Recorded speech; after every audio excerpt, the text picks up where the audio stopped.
Paschal Triduum. Ito ang topic ko dito sa video na ito at importante po ito bilang Kristyano, bilang Katoliko para maintindihan mo din kung ano yung ginagawa natin pag Holy Week.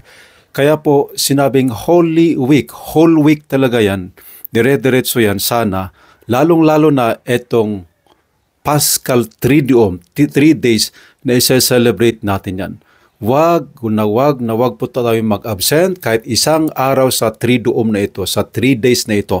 Kasi in these 3 days, ginawa o nangyari yung dapat nangyari kay Jesus para po tayo ay may kaligtasan. At yun po yung inaalala natin. That is what we are commemorating during Holy Week, pinaka-importante na celebration sa ating mga Katoliko.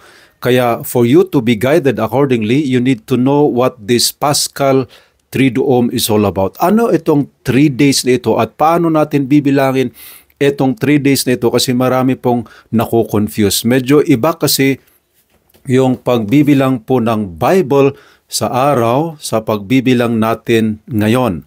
In the Bible and in our liturgical time, tayo mga Katoliko, sinunod natin yung pagbibilang ng araw sa Biblia, kaya liturgical celebrations natin, iba po ang pagbibilang ng araw sa pagbibilang ngayon. In the Bible at sa liturgy po natin, one day, ang isang buong araw ay nagsisimula sa hapon alas 6 hanggang sa next day hapon ulit sa alas 6. So 6 evening to 6 p.m. to 6 p.m. the next day, ang isang araw. So, let us apply this to the Paschal Triduum. So, sa 3 last days in the life of our Lord Jesus Christ hanggang sa nag-resurrect siya. So, yung first day of the Triduum ay nagsisimula alas 6 po ng Thursday in the afternoon, in the evening, hanggang alas 6 ng Friday in the evening, afternoon. So, yun yung day 1 ng Paschal Triduum. Ano yung mga nangyari during this day 1 of Triduum na we are celebrating, na inaalala po natin pag tayo ay nasa Holy Week? So medyo confusion kasi sinasabi natin na yung first day of the Triduum is Holy Thursday, pero actually Good Friday yon. Nagkataon lang na sa modernong panahon, we begin Thursday evening, pero sa Biblia, Friday na actually yun, evening ng Thursday. So yun po yung day 1. Day 1 is evening of Holy Thursday until evening of so-called Good Friday. Actually, Friday yan. Ano yung mga nangyari dyan that we are commemorating in the life of Jesus Christ?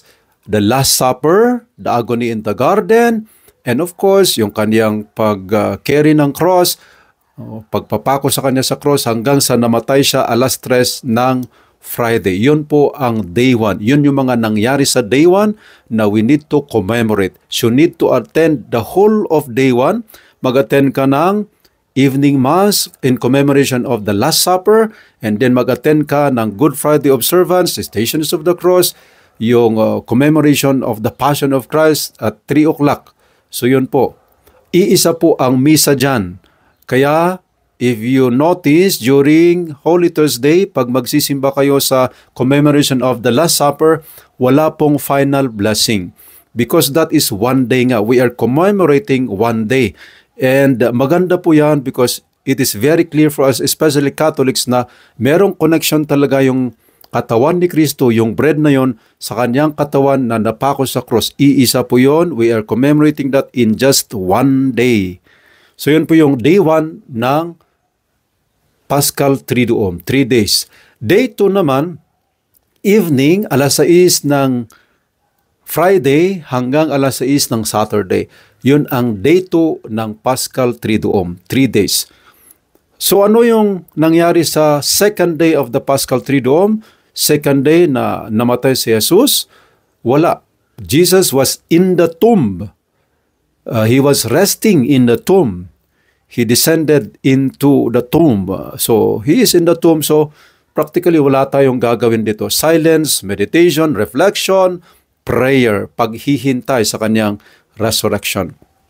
And the third day of the Paschal Triduum is evening of Saturday, alas 6 ng Saturday hanggang alas 6 ng Sunday. So yun yung third day. Ano naman yung inaalala? What are we commemorating on the third day of the Paschal Triduum?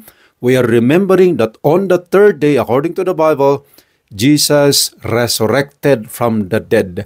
Nabuhay ulit ang ating Panginoon. So we celebrate therefore the Easter Vigil and Easter Sunday. Yun po, we are really jubilant. We are happy that the Lord finally, after or on the third day, nabuhay ulit siya. That's why we celebrate Easter Vigil and Easter Sunday. So mga kapatid po, please kumplituhin po etong 3 days na ito.